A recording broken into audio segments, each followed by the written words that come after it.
Serikat Nasional, Serikat Petani dan gerakan sosial lainnya, ini gerakan paling terbesar bergelombang selama 25 hari. Besok aksi di Banten, ribuan buruh. Tanggal 7 di Bandung puncaknya, karena itu basisnya Partai Buruh dan basisnya buruh. Ada 10.000 buruh di Gedung Sate. Kemudian tanggal 9 Juni di kantor Gubernur Semarang, di depan kantor Pak Ganjar Pranowo. Tanggal 14 Juni puluhan ribu buruh kembali turun di Jawa Timur, di Gedung Grahadi, kantor Gubernur Jawa Timur, dan daerah-daerah lainnya. Ada sekitar kurang lebih 30 provinsi yang akan melakukan aksi bergelombang selama 25 hari. Aksi ini juga sudah tersiar langsung ke seluruh dunia. Karena saya sudah laporkan sebagai ILO governing body di sidang ILO besok, sidang ILO, sidang tahunan International Labour Organization di Geneva. Saya sudah minta 3 delegasi KSPI untuk mengkampanyekan dan menyebarkan aksi-aksi bergelombang ini. Direktur Jenderal ILO kemungkinan besar akan menerima delegasi Indonesia didampingi oleh Konfederasi Serikat Buruh Sedunia, ITUC. Tuntutannya satu, cabut Omnibus Law Undang-Undang Cipta Kerja, anti demokrasi, mengeksploitasi kaum buruh, dan bertentangan dengan konvensi ILO nomor 87 dan konvensi ILO nomor 98. Konfederasi Serikat Buruh di seluruh dunia, ITUC, akan menggelar aksi solidaritas buruh Indonesia yang meminta Omnibus Law Undang-Undang Cipta Kerja dicabut.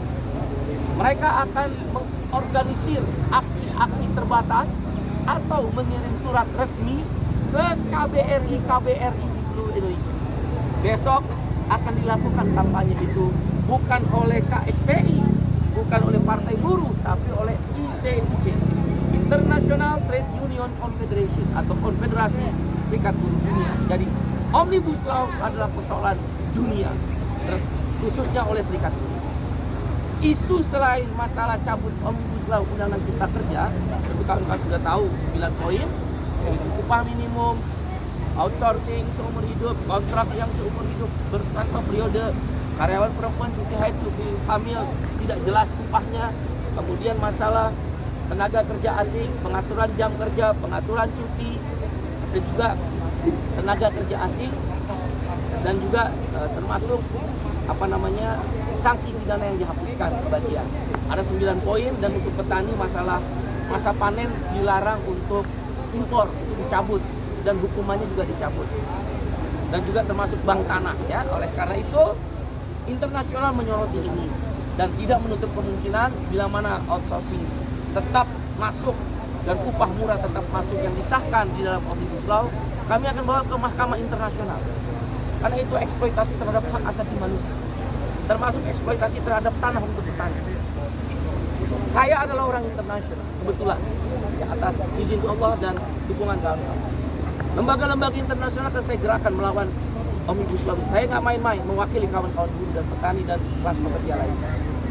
Isu lain selain masalah Omnibus Law, Undang-Undang Cipta Kerja, untuk masalah politik ada 2, yaitu revisi parliamentary threshold 4% dari suara sah nasional.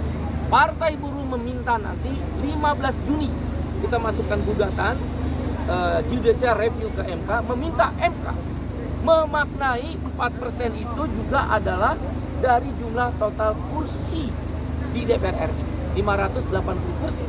Berarti kalau 4%-nya 24 kursi. 4% dari suara sah nasional kalau menggunakan DCS sekarang, maka setiap partai harus lolos 6,8 juta suara. Simulasi Partai Buruh pada 30 kursi dapat di 16 provinsi.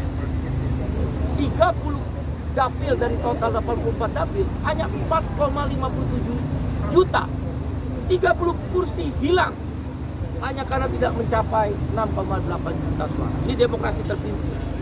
Pembegalan demokrasi. Demokrasi sudah dibajak.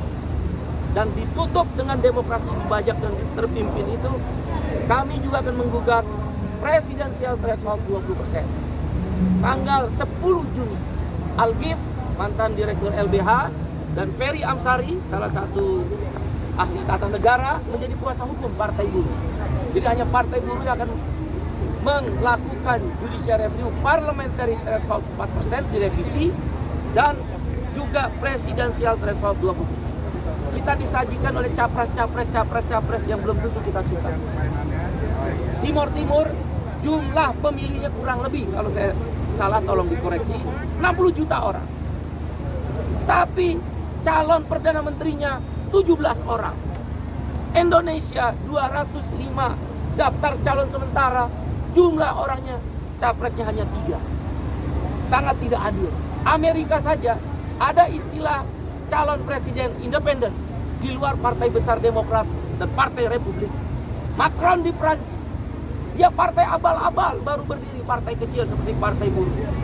Tapi Macron maju sebagai partai kecil itu menang. Kemudian ikut pemilu legislatif, partainya Macron menang di Prancis. Ada apa dengan Indonesia? Ini demokrasi yang dibajak, pembegalan demokrasi, dan kekuatan uang. Memang perlu dipertimbangkan sistem pemilu terbuka itu, proporsional terbuka, di mana ada kekuatan uang. Termasuk calon presiden, presidensial threshold 20%, parliamentary threshold 4%, adalah pintu masuk kekuatan uang menguasai demokrasi.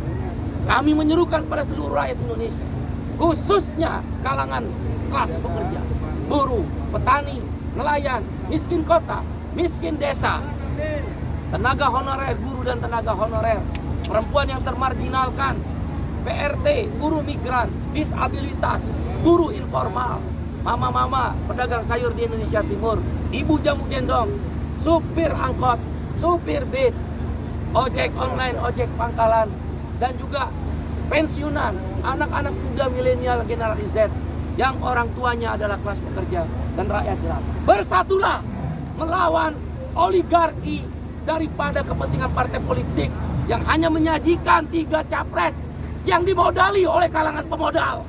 Tiga-tiganya dimodali oleh kalangan pemodal.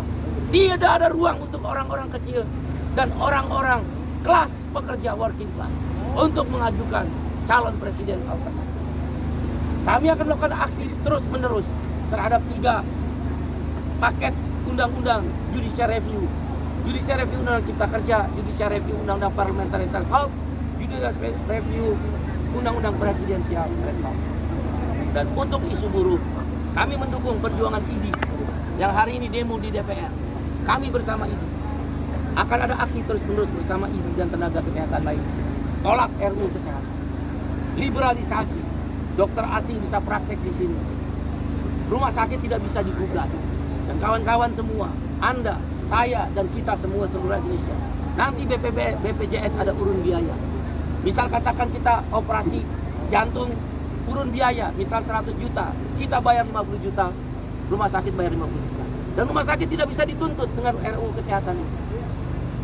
Ini komersialisasi. Ada grup-grup pemilik rumah sakit ingin mengintervensi RUU kesehatan, menguasai BPJS. Kuenya BPJS sangat menggiurkan mereka. 500 triliun. 500 triliun. Menurut informasi yang saya dapat, tolong dikoreksi. Itu adalah biaya belanja kesehatan. Mereka kaya, kita makin susah. Biaya nanti akan ditanggung urun biaya. Kita harus lawan tuh. BPJS di bawah menteri. Sekarang kalau di bawah menteri, tiba-tiba ada pandemi, tiba-tiba ada bencana alam, kita sakit, banyak rakyat yang mau mati. Apa menteri bisa kontingensi, menyiapkan uang? Hanya presiden yang boleh, maka BPJS harus tetap di bawah. Kami juga minta sahkan RUU PPRT. Giliran yang uang urusan dia cepat, giliran rakyat nggak ada perlindungan. Dan berikut kami juga minta cabut itu Permenaker nomor 5 tahun 2023. Sudah ada beberapa perusahaan, Nike, Adidas, ya ini Bung Iwan tahu sendiri, dari SPN dan dari tekstil, garmen sepatu. Sekelas Nike, Adidas minta, mereka tetap kaya kok. Kita kok dipotong 25%. Naik upah 4%. Potongan upah 25%. Hanya orang yang begini kebijakannya. Asal Anda tahu aja. Ya, yang terakhir kita minta tolak RUU kesehatan, sahkan RUU PPRT, kemudian Permenaker ya, cabut Permenaker nomor 5 tahun 2023. Itulah isu yang terkait dengan isu tersebut. Kami minta MK jangan main-main. Ini baru hanya mungkin hampir 1000. Besok di Banten mungkin hampir 2.000. Ini nanti di Bandung 10. Kami pernah menginstruksikan mogok nasional. Tapi kalau udah mogok nasional yang akan melibatkan 5 juta buruh di hampir 38 provinsi, 300 kabupaten kota, 100.000 pabrik akan berhenti. Jangan main-main. Kami pernah melakukan itu 5, 6 sampai 8 Oktober. Ya, karena itu kami mencari keadilan ke MK. MK harus mendengarkan suara-suara orang kecil. Sudahlah, politik dikuasai oleh oligarki orang-orang kaya. Hanya orang kaya yang bisa sekarang jadi presiden. Hanya orang kaya jadi bacalek. Cek aja bacalek. Semua artis, semua tokoh, semua anak pejabat, semua orang kaya. Partai buruh, tukang ojol ada, petani ada, tukang parkir ada. Kami nggak peduli dengan orang kaya itu. Kalau mereka seragam, kami ingin tentang keadilan. Kau boleh kaya, jangan miskinkan kami orang-orang. Jangan miskinkan kami orang-orang kecil. Terima kasih kawan-kawan. Aksi ini akan berlanjut dan nanti jam 1 kami akan kaya. Demikian, terima kasih semuanya. Terima kasih. Partai Buruh. Nah.